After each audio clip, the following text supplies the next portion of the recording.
بالله من الشيطان الرجيم بسم الله الرحمن الرحيم رب اشرح لي صدري ويسر لي أمري واحلل عقدة من لساني يفقهوا قولي.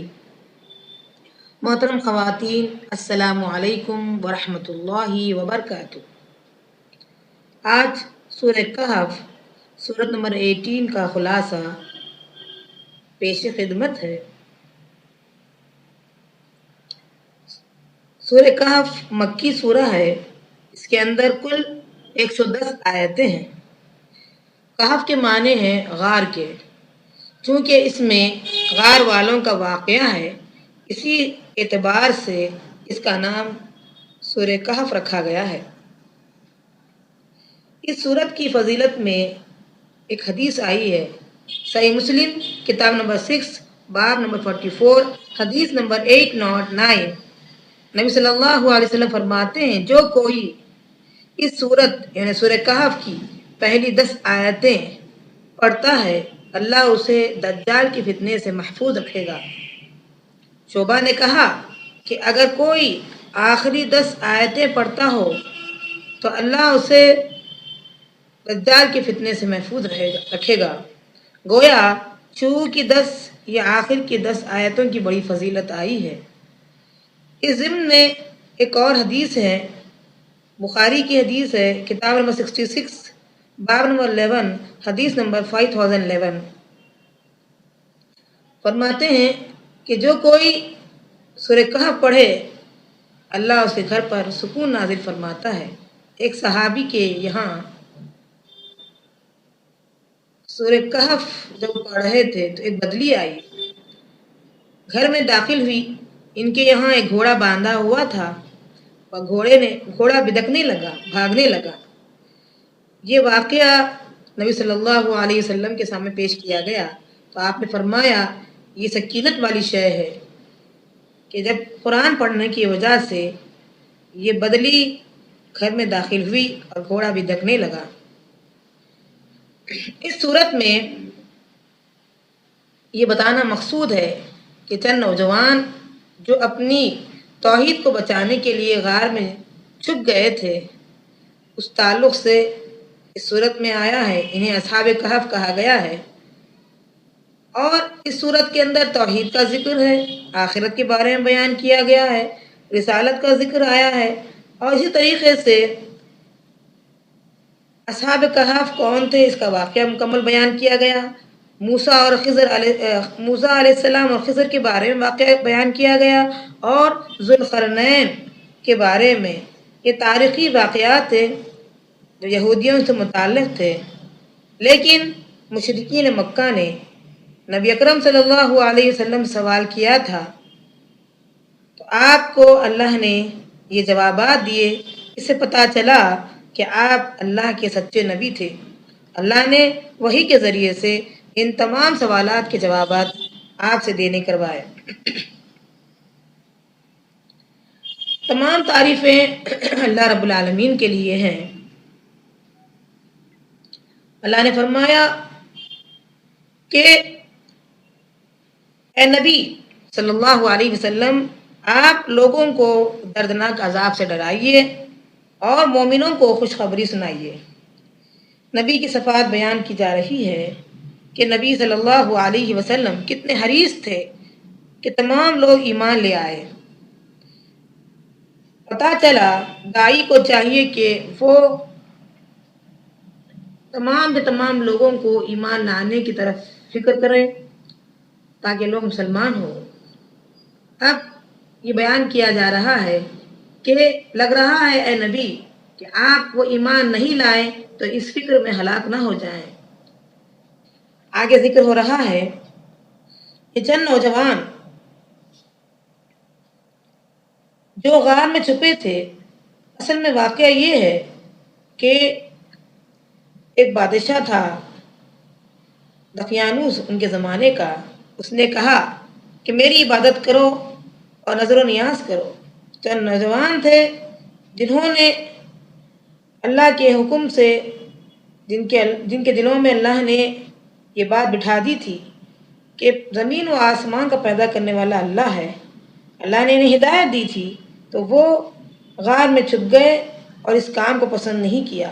پتہ چلا کہ گھر بار کو چھوڑنا انہوں نے پسند کیا، لیکن سر جھکانا انہوں نے پسند نہیں کیا۔ اللہ تعالیٰ نے انہیں غار میں چھپا دیا اور وہ سلا بھی دیا۔ اس کے بعد ذکر ہو رہا ہے کہ نوجوانوں کی جو صفت ہے، ان کی جو فضیلت آئی ہے کہ آج کل کا جو نوجوان ہے وہ تو اپنی جوانی کو برباد کر رہا ہے، لیکن چند وہ نوجوان بھی جو اس قسم کے کہ توحید کے لیے انہوں نے غار میں چھپنا پسند کیا۔ اللہ تعالیٰ ذکر کرتے ہیں کہ اے مشرکین مکہ کہ تمہاری تعداد کم ہے، تم اصحاب کہف جیسے ہی ہو۔ اگر تم اس بات کو غور کرو تو بلاخر حق کی جیت ہونے والی ہے۔ وہ چند نوجوان اللہ سے دعا کیے، اللہ نے ان کے لیے راستہ نکال دیا۔ تم بھی اللہ سے دعا مانگو، اللہ تمہارے لیے بھی راستہ نکالے گا۔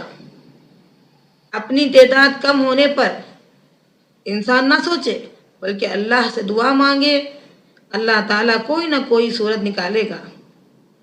آگے یہ بتا رہے ہیں کہ جب وہ سو گئے تو نبی صلی اللہ علیہ وسلم سے اللہ نے فرمایا کہ ایسا لگتا ہے کہ وہ جاگ رہے ہیں، ایسا گمان کرتے ہیں کہ وہ گویا جاگ رہے ہیں۔ ان کا کتا ہے، ہاتھ پھیلائے ہوئے بیٹھا ہے، ان پر روشنی پڑتی ہے، اگر آپ محمد صلی اللہ علیہ وسلم ان کو دیکھ لیں تو ڈر جائیں گے۔ کسی نے کہا کہ 3 نوجوان ہیں اور چوتھا ان کا کتا ہے، کسی نے کہا کہ 5 نوجوان ہیں، چھٹا ان کا کتا ہے۔ یہ تمام اٹکل پچو کی باتیں ہیں۔ قرآن کہتا ہے 7 نوجوان تھے اور 8واں ان کا کتا تھا۔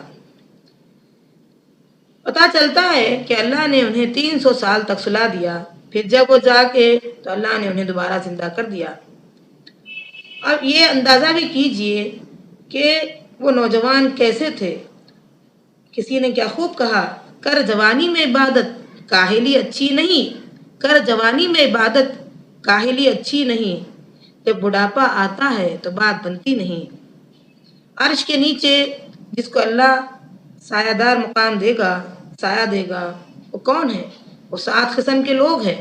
ان میں سے ایک شخص وہ ہوگا شاب نشأ فی عبادۃ اللہ، وہ نوجوان ہوگا جو اللہ کی عبادت میں جوانی گزار دی، جوانی کو دیوانی میں نہیں گزاری، چوراہوں پر کھڑے ہو کر کسی کی بیٹی پر آواز نہیں کسی۔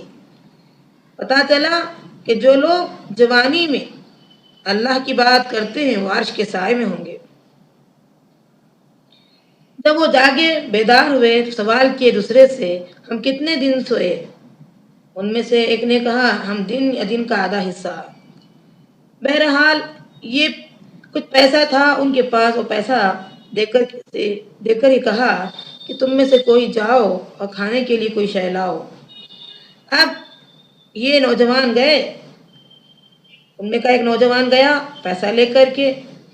اب جیسے ہی وہ سکہ دیا دکاندار حیران ہو گیا کہ ایسا لگتا ہے کہ اسے کوئی خزانہ ہاتھ لگا ہے۔ بہر کب یہ بات بادشاہ تک پہنچی جو زمانے کا تھا، وہ اور یہ سب آئے اور اصحاب کہف کو دیکھا اور پھر جانا کہ یہ سکہ 309 برس کا ہے، پرانا ہے۔ اصل میں یہودیوں نے محمد رسول اللہ صلی اللہ علیہ وسلم سے سوال کیا تھا کہ روح کیا ہے، اصحاب کہف کیا ہے۔ مشرکین مکہ نے بھی سوال کیا تھا روح کیا ہے، اصحاب کہف کیا ہے۔ تو آپ نے بتایا کل میں بتاؤں گا، لیکن آپ نے انشاءاللہ کہنا بھول گیا۔ تو اس پر اللہ نے یہ بات فرمائی کہ جب کبھی کوئی کام کرنے کا ارادہ کرو تو انشاءاللہ ضرور کہو۔ مسلمانوں کو چاہیے کہ جب بھی جو کام کرے اس بات کو نہ بھولیں کہ انشاءاللہ کہنا۔ نبی صلی اللہ علیہ وسلم کو تاکید کی گئی کہ کسی کام کے ارادہ کرنے پر انشاءاللہ ضرور کہا کرو۔ آگے ذکر ہو رہا ہے جو لوگ نیک ہیں وہ ضرور جنت میں جائیں گے، اور جو برے کام کرتے ہیں وہ جہنم میں ضرور جائیں گے۔ مثال دی جا رہی ہے، ایک آدمی ہے جو آخرت پر یقین رکھتا ہو، اور ایک آدمی ہے جو آخرت پر یقین نہیں رکھتا۔ وہ آدمی جو آخرت پہ یقین نہیں رکھتا وہ کہتا ہے ہو سکتا ہے کہ قیامت قائم ہوگی، اگر ہوگی بھی تو میں جس طریقے سے دنیا میں مالدار ہوں وہاں بھی مالدار رہوں گا۔ مال اصل میں یہ آزمائش کی چیز ہے۔ اللہ کسی کو مال دے کر آزماتا ہے اور کسی کو مال نہ دے کر آزماتا ہے۔ مال کا دینا اس کا مطلب یہ نہیں کہ جس کو مال دیا اللہ اسے خوش ہے اور جس کو مال نہیں دیا اللہ اسے ناراض ہے، یہ بات نہیں ہے۔ یہ تو اللہ تعالیٰ نے ایک نظام قائم کیا ہے، یہ ایک نظام چل رہا ہے، یہاں دے کر بھی اللہ آزماتا ہے اور نہ دے کر بھی آزماتا ہے۔ ایک آدمی کہتا ہے کہ میرا رب اللہ ہے، میں اس کے ساتھ کسی کو شریک نہیں کروں گا۔ پھر آگے مثال دی جا رہی ہے، دنیاوی زندگی کی مثال ہے کہ اللہ تعالیٰ پانی اتارتا ہے زمین پر، بارش نازل فرماتا ہے، کھیتی لہلہاتی ہے، پھر اللہ تعالیٰ ہوا بھیج دیتا ہے اور یہ کھیتی ختم ہو جاتی ہے۔ آدمی کی مثال بھی ایسی ہی ہے۔ مال و اولاد یہ دنیاوی چیزیں ہیں، اللہ کے پاس باقی رہنے والی چیز اس کے نیک اعمال ہے۔ اللہ تعالیٰ نیکی کا ضرور بدلہ دینے والا ہے، نیک کام کرنے والوں کو ضرور اس کی جزا دینے والا ہے۔ اس کے بعد ذکر ہو رہا ہے قیامت کے دن کا، کہ جب قیامت قائم ہوگی تو اس دن نام اعمال لائیں گے۔ لوگ کہیں گے کیا ہو گیا اس کو کہ ہر بڑی اور چھوٹی چیز اس کے اندر موجود ہے، نام اعمال کے اندر ہر چھوٹی اور بڑی چیز موجود ہے۔ مالی حاضل کتاب، کیا ہو گیا اس کتاب کو؟ اس دن آپ کا رب کسی پر ظلم نہیں کرے گا۔ اس کے بعد تذکرہ ہو رہا ہے آدم علیہ السلام اور ابلیس کا۔ کہتے ہیں کہ میرا دشمن اور تمہارا دشمن ابلیس ہے، ابلیس جنات میں سے ہیں، لہذا بچو۔ اب دوسرا سوال یہ تھا کہ موسیٰ اور خضر کا، اللہ نے خضر کو خصوصی علم دیا تھا۔ صحیح بخاری کتاب نمبر 65 حدیث نمبر 4725، اس میں نبی صلی اللہ علیہ وسلم نے بتایا، کسی نے موسیٰ علیہ السلام سے پوچھا تھا سب سے زیادہ جانکار کون ہے؟ تو موسیٰ علیہ السلام نے کہا تھا میں۔ اللہ نے اس لفظ کو، لفظ انا کو پکڑ لیا۔ اللہ نے کہا نہیں، میرا فلاں بندہ ہے جو زیادہ جانکار ہے۔ اب وہ یعنی موسیٰ علیہ السلام یوشع بن نون جو ان کے نوکر تھے ان کے ساتھ نکلے، سفر پر گئے۔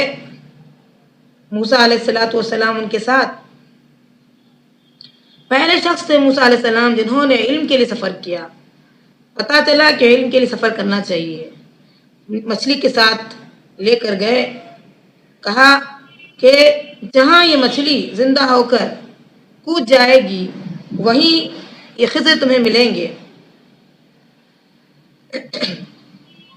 اب ہوا یہ کہ دونوں سمندروں کے بیچ جہاں سنگم تھا وہاں یہ مچھلی کود کر چلی گئی۔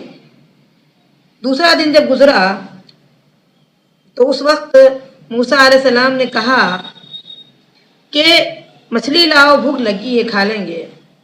تو نوکر نے کہا میں نے بھول گیا، مجھے شیطان نے بھلا دیا کہ یہ مچھلی وہیں پر زندہ ہو کر کود گئی۔ اس کے بعد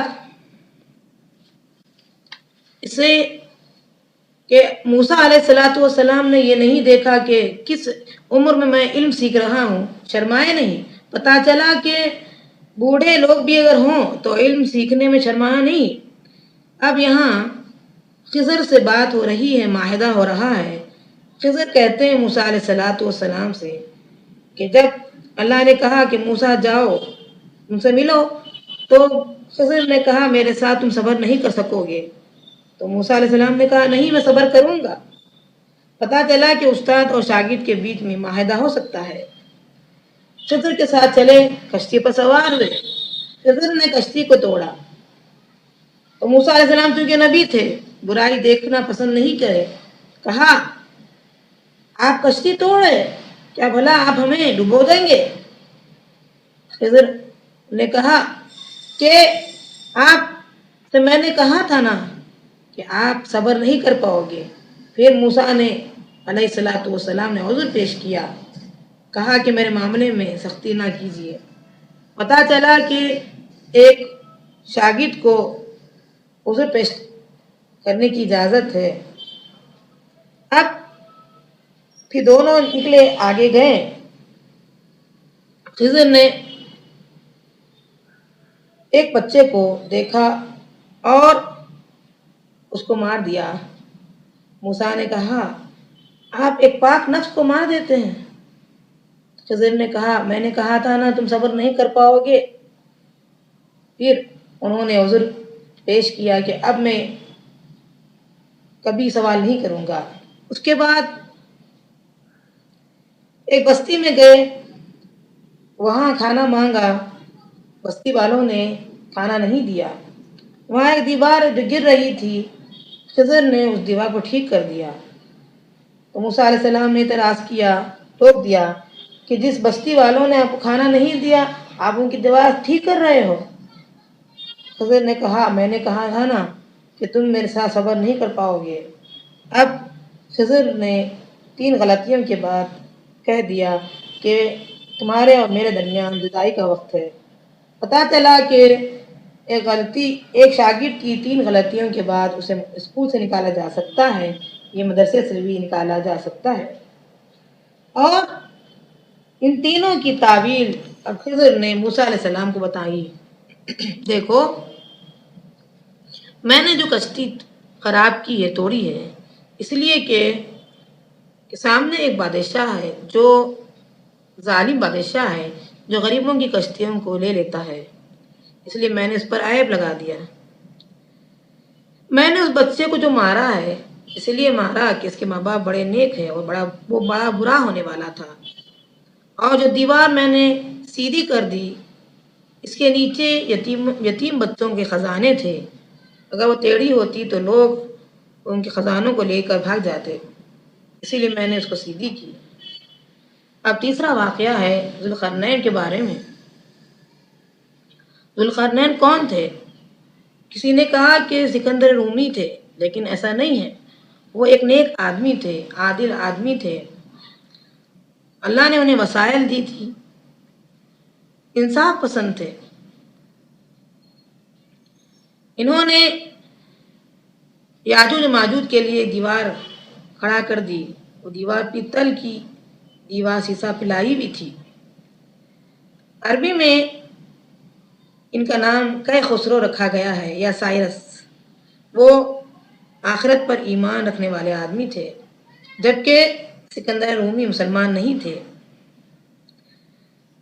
آخر میں اللہ تعالیٰ فرماتے ہیں کچھ لوگ ایسے ہیں جو اپنے یہاں اچھے اعمال سمجھ کر کرتے ہیں، جبکہ اللہ کے یہاں اس کا کوئی وزن نہیں ہوگا۔ اے نبی صلی اللہ علیہ وسلم آپ کہہ دیجئے میں تم جیسا ایک بشر ہوں، انسان ہوں۔ پتہ چلا کہ نبی انسان ہے۔ جو کوئی اللہ سے ملاقات کرنے کا خواہش مند ہے اسے چاہیے کہ خوب نیک عمل کریں۔ اللہ سے ملاقات کے خواہش مند کے لیے نیک عمل شرط رکھی گئی ہے۔ اللہ تعالیٰ ہم تمام کو نیک اعمال کرنے کی توفیق عطا فرما۔ السلام علیکم ورحمۃ اللہ وبرکاتہ۔